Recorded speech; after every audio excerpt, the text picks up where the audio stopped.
Hello, and welcome back to Tangled Twists. I'm Lissa, and today we are adding to our Viking modern wardrobe by making a square-cut tunic from scratch. Long sleeve shirts are something that I never quite seem to have enough of. Because they get worn next to the skin, they need to be washed frequently, so even though I have more of them than I do, say, trousers, I really do need to keep on making them. Plus, I've been making these for a while, and the ones that I have are a little bit older, and that would be fine, but as we all know, bodies tend to change over time, and the ones that I have don't fit great anymore. They had a few fit problems to begin with. First, the arm tended to get a little bit tight. Sometimes it would bind around the elbow, and I made my older ones more in the Viking style where everything was very, very close, and that means that I can't pull my cuff up, like at all, not even to look at my watch. Forget going to the doctor's office for a blood draw. I can't even get to my watch on these things. So it is definitely past time for me to start making some more tunics, but they are very, very easy. This is a fantastic beginner project because I am going to take you through how to make a square cut tunic. Square cutting is a system that's been used for a very long time. It's used in Iron Age and medieval garments especially. The idea was you cut everything you can in straight lines so that you waste as little fabric as possible. Fabric took a lot of time to weave. It was very expensive.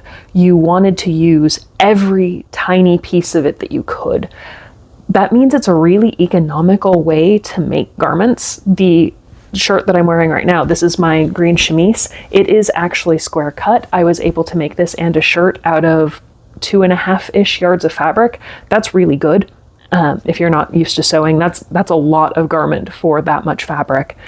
So what we are going to do is we're going to start with some measurements, and I am going to take you through step by step how to make your own long sleeve tunic. A quick word on measurements. Don't pull the tape tight. Your measuring tape should not cut into your body at all. Instead, the measuring tape should lie flat and smooth against your body. You should be able to easily stick a finger under it, but it should not be loose.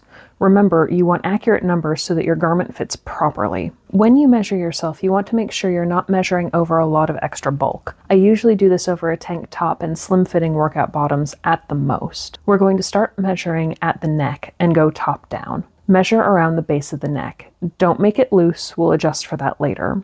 You won't be able to see the numbers, so you need to use your fingers to kind of pinch where the end of the tape crosses where the number would be so you can see it. The bust is next, and this can be a little tricky if you're on the busty side. I very much recommend doing this in front of a mirror. Wrap the tape around the fullest part of your bust. Use a mirror to make sure the tape is level across your back.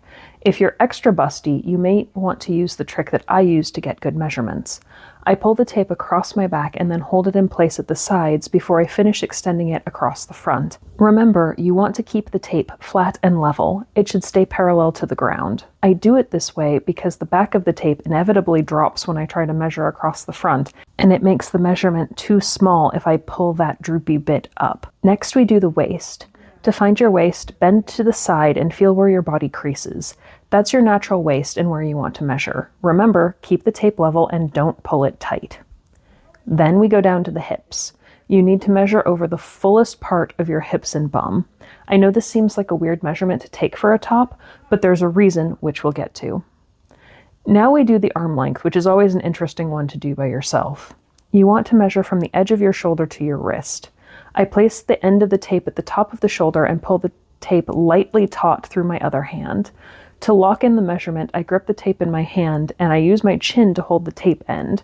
Then I can use my free hand to mark where my wrist is. Then you'll do the bicep. You need a good measurement here to make sure your sleeves fit well. Once you wrap the tape around your bicep, flex the muscle and make sure your tape goes around the biggest part.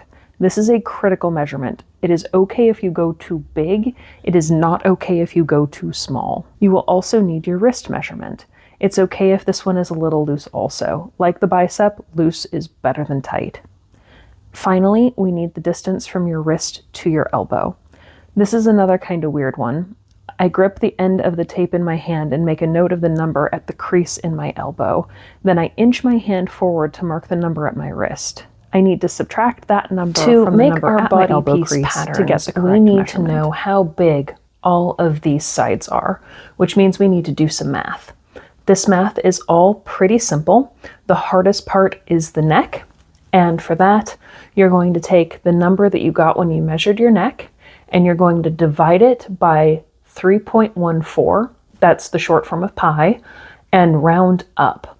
So my neck diameter turns out to be about 4.45, and I'm going to round that up to 5 inches. That helps make sure that measuring things out to make my template is very easy, and it also gives me a little bit of wiggle room around the neck so it doesn't come out too tight. And the next section is the body measurements, and we're going to take all of those and we're going to divide by 2, and then we're going to add the seam allowance twice. My seam allowance that I'm using is going to be 1/2 inch, so that means that I will be adding 1 to each of these measurements after I've split it. So half of my bust is 20, adding 1 to that gets me 21. Waist, half of 30 is 15, which gets me 16. Hips, half of 42 is 21, plus 1 is 22. Now for the arm, the bicep, and the wrist, we only need to add the seam allowance twice. That's because you have edges on each side. That's the same reason why we've added it twice over here. So like the sides of the body, that's a seam allowance, that's a seam allowance. It's very common to add your seam allowance times 2 to a measurement. So our arm goes from 21 to 22. Our bicep goes from 14 to 15. And our wrist goes from 6 to 7.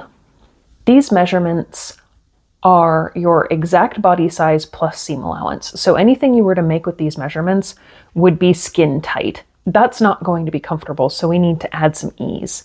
Before we add some ease, we need to pick between our bust and our waist for our measurement. My bust is bigger than my waist, so I am using my bust measurement to determine the size of my body piece. That means it's going to be baggy around the waist, but that also means it's going to fit entirely. The reason that we also picked the hips is because if your hips are bigger than your bust, you will probably need to put a side slit in to make sure that everything fits comfortably. If your hips are smaller than your bust, you can sew the side seam all the way down. Since my bust measurement is the one that I'm using, I'm going to make my math really easy, and I'm going to add 3 inches of ease. This is personal preference. I suggest that you add at least 2 inches for this to be comfortable. I use 3 inches because that takes my final measurement to 24. 24 is real easy to work with. It does well with even size pieces of fabric. So if you can get this measurement without adding more than, say, 4 inches to something that's divisible by 12, so 12, 24, 36, 48, anything along those lines is going to be easier to work with because it's going to mesh better with fabric yardage. So this measurement gets transferred over here, and that is how wide this piece needs to be. We also need the body length, and I forgot to record a measurement of this. What you need to do is hold your measuring tape at the top of your shoulder to your front and let it dangle down the front of your body and decide where you want that bottom end to be. For me, comfortable is about 28 inches. I'm going to add 2 times my seam allowance to this and take that to 29. I could also round that up to 30 very easily. And that is going to be the length of this side. Now I know how big that square needs to be. The next number that I need is for the sleeve. So I need to know how long my sleeve piece needs to be, and that we're going to keep at 22 inches. I'm not adding ease to this particular measurement because it's how long it needs to go. And when you're doing square cut, that length is actually going to be a little bit too long when you get started. You'll see why. It has to do with how the shoulder fits on your body. Your shoulder actually kind of curves a little bit here, and that makes this fall a little bit longer. So you don't need to add anything to that. We're also not going to add length to the bicep circumference because we're going to be installing a gusset that's going to provide us a little bit of extra room. So that's not going to be as important.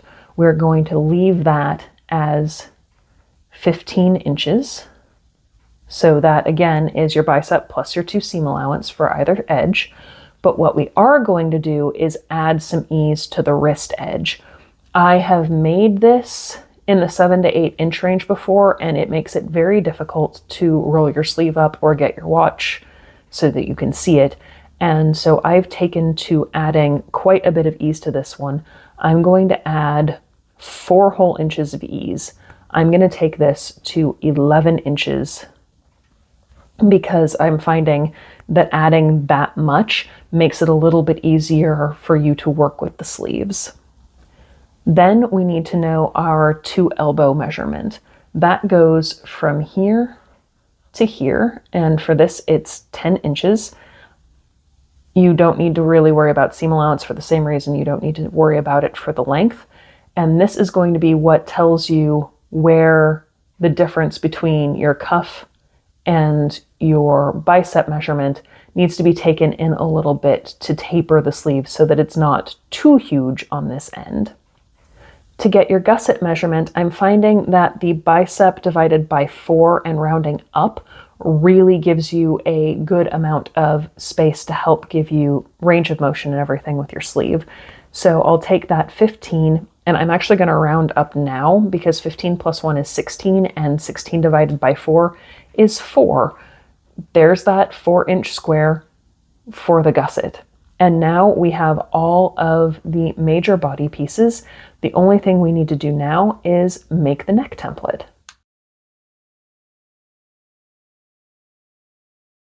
We're going to make our neck template the low budget way because not everybody has the same random tools that I do. You will need a ruler, something to write with, some string, and a straight edge if your ruler is soft. I'm using a bit of cardboard because I had it on hand. If you use something recycled like this, be sure that the edge is flat. You should already know your circle diameter. Mine is 5 inches, so I use my tape measure to mark out the 5-inch point, the 0 point, and halfway between them at 2.5 inches. Then I use the straight edge to draw a line connecting 0 and 5. Remark that center point so that you can make the next line with it. You're going to make what looks like a plus sign, so line your ruler up with the middle mark and use your middle measurement, which is 2.5 for me, and then mark the endpoints at 0 and 5. Then you draw your line with your straight edge. Now you're going to take 1/3 of that diameter measurement, and you're going to mark that line because that's what's going to go across your shoulders. Your neck sits more to the front of your body than to the back, and this is how we're going to account for that. It doesn't need to be exact, so you can round a little bit. Close enough is good enough. It's time to make the circle. Get your string and make a slip knot on one end. The short thread shouldn't slip and the long thread should. Stick your pencil through the loop and pull the long end tight. Then put the tip of your pencil on the end of one of your lines. Pull the string tight and use your other hand to hold it at that center of your plus sign. Take your time with this. It takes some practice to get it to line up just right. Then gently sweep the pen from one line to the next. The points of the lines are going to help you make your circle and keep it round. Be sure you keep your string tight, and it sometimes helps to angle the point of your pencil inward toward the center. So if you're having trouble keeping your line straight, give that a try. Don't worry if it takes a few passes. You can trace your final circle out when you get one that you like. It's also okay if your circle isn't completely round. It helps, but it is not essential. When your circle is in place, you can draw your line across your 1/3 mark. And all that's left is to label your template. Mark your neckline, the center front, and how big your circle is. I like to mark the diameter and circumference for a quick reference. Pieces, and now you're ready to cut your template out. We're going to get those pieces out of our fabric. The fabric that I use is linen, and it is 58 inches wide. So I've drawn a little diagram here to represent that fabric. You can do this with whatever pieces you have. You don't necessarily even have to have a full width of fabric that you've got specifically for this. You can do this with bits and pieces and scraps if you need to, as long as all of your pieces will fit. So here we have two body pieces. They're the 24 inches wide by 29 inches long. I've turned them to go along the grain of the fabric. That would make a front and a back panel. Sleeves here, gussets here, and some leftover space. So all of these numbers are how things add up, so I know how much is left wherever. And you can see on this one, it's a lot more efficient to do the full body piece from selvage to selvage. This is 58 inches, so 29 times 2 is 58. That's the whole piece. Plus we have our sleeves, and then we have gussets, and this little space down here is going to be all that's kind of left over from the piece that I'm using. So that's not a lot of waste. I like this. This one's got a lot of waste. If I were doing something else, I could maybe use this, or we could talk about piecing. Piecing is where you take some of these pieces and you make them out of smaller pieces. So I have 10 inches here. I could sew two of those together and make something that's, well, it wouldn't be 20 inches once it was done. It would be probably 19 because your half-inch seam allowance. But I could potentially make sleeves from this piece over here. And what I want you to think about, especially if you have wider pieces that maybe don't fit the piece or would take up an entire piece, is when you're sewing these pieces together, don't necessarily take one piece and another piece with a seam up the center. That can be effective, but it's not always the neatest look. So really pay attention and think about how you can make these work, because let's say you need to attach extra fabric to make your piece wide enough. If you do one wide piece in the center and then two narrow pieces on the side, it can look a lot more intentional. It can give you interesting things to decorate. Let's say your sleeves aren't long enough. I do actually have that happen often. You can have a piece that maybe splits your sleeve in half but gets you the final length that you need. There are all kinds of ways to look at this, so don't let just straight lines butting up against each other evenly hold you back, because there are a lot of different options. What I will be using is this layout again because it gives the least amount of waste. It leaves as much as possible of whatever fabric I may have left. And that is where we're going to go.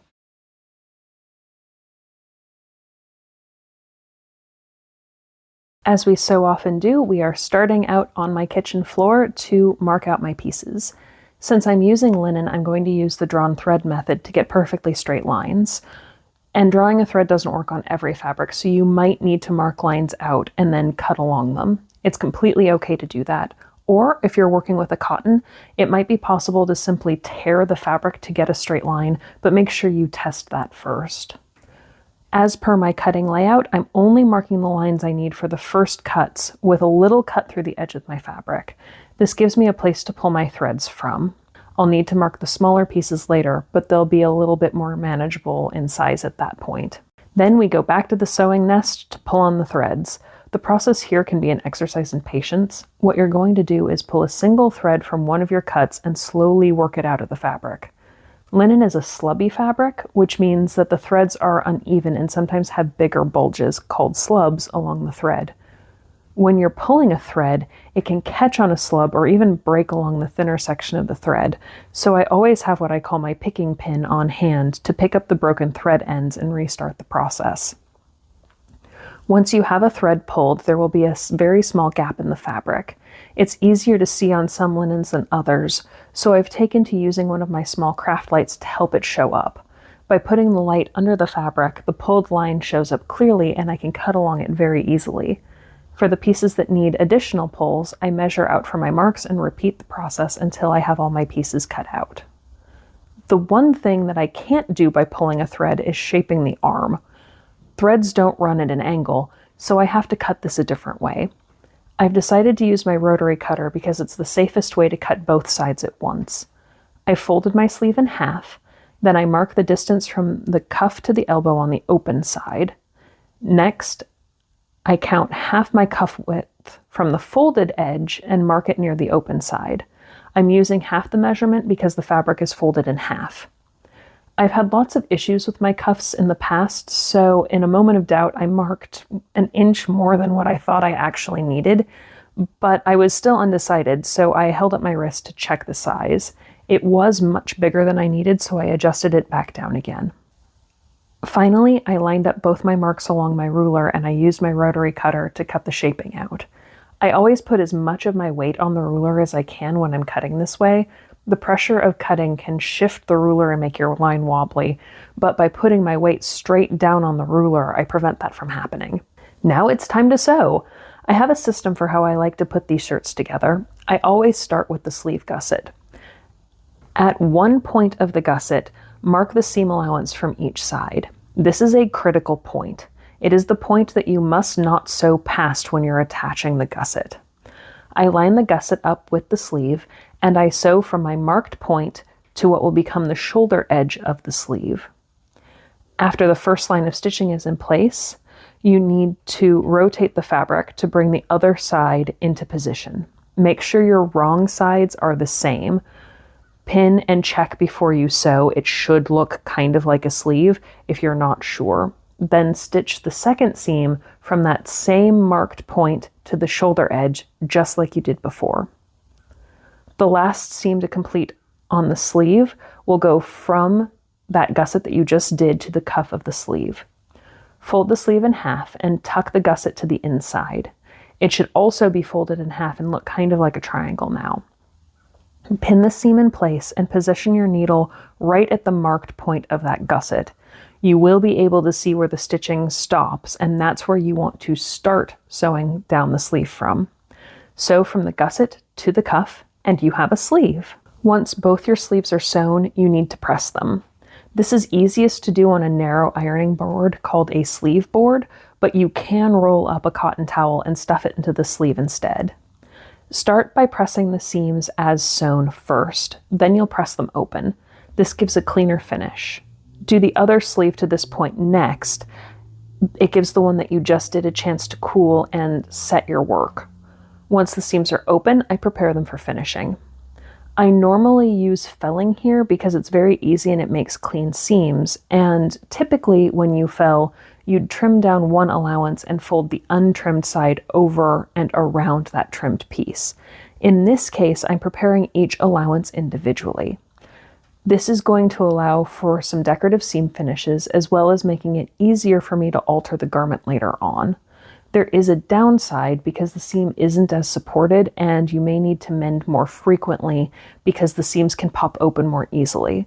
It is an easy mend, so I don't mind doing it that way. If you need to seam your body pieces at the shoulder, sew that edge and do its finishing now. My preference is to hand finish my seams. It gives a more invisible finish, even with a contrasting thread, which I'll show you in a minute. I always start my hand sewing with at least 3 stitches in one place to secure the thread. I'm whipping the inside gusset seam by picking up the smallest amount of fabric and a slightly bigger bite of the allowance. I have a special trick I use for the point. This is an area where things can get messy and become uncomfortable when you're wearing it, so I make sure to neatly secure the folded allowances to each other to keep things tidy. At the end of the point, I run the thread through the allowances back to the edge where I was working, and I continue securing the seam. When I check on the right side, the yellow thread isn't visible. Don't worry if your stitches are visible, it does give an interesting finish, and it does take a lot of practice to do invisible finishing, so don't beat yourself up if this doesn't work great. I'm using contrasting thread instead of matching thread because it gives the option of decorative seam finishes. This is a historical method for Viking era garments, but it's not something I've ever done on the shirt layer before. Here I'm using running stitch instead of whipping the allowance down. Running stitch is easy to take out if I decide I don't like it, and it's also extremely fast, so it's going to save me a lot of time as well. When you've completed your sleeve seam finishes, it's time to put them on the body. If your body pieces were done as a front and back, you already have a line down the center. I'm going to find the front and back halves by folding my body piece in half. I'll mark the crease with a pin, and then I fold the sleeve in half so that the gussets make a triangle and the sleeve is nice and flat, and then I'll mark that top edge fold with a pin. Make sure that you're pinning right sides to right sides and match those pins. Then pin around each shoulder seam on the sleeve. At the machine, we're going to follow the same process we did for the gusset. Mark the seam allowance on both sides of the gusset point. Start at one point and work around to the other. Do not cross your stitching at the point. You're going to do the side seams like we did for the sleeve seams, but we're not going to sew it all the way down yet. You're only going to go about halfway down the body. This is so you can change your fit more easily after you put the neck hole in. I've marked my stopping point with a crossed pin, and then I sew from the gusset point with the gusset neatly folded in half, just like we did for the sleeves, to the crossed pins. I know my desired final seam length from the other shirts like this that I've done, so I am going to go ahead and finish this seam now. If you need to do a try on, you can go ahead and leave this step to last and then just come back and finish up. Remember, press as sewn first, then open the seam and prep for your finishing. Remember to alternate the sleeves to give each press a chance to cool and set. This is going to be a little bit fiddly if you've not done it before. Give yourself time to work through it, walk away from it for a bit if you need to. You will be able to get it to work, it just takes a little bit of time. Use a rolled up towel if you don't have a sleeve board, it really helps. This process is just like for the sleeves, but it's going to go along the body. Because I'm leaving the side slits to accommodate my hips, we're going to have to do some work where there is no seam. The existing seam will work as a guide. I like to finger press where the seam fold is going to be before I do it with an iron.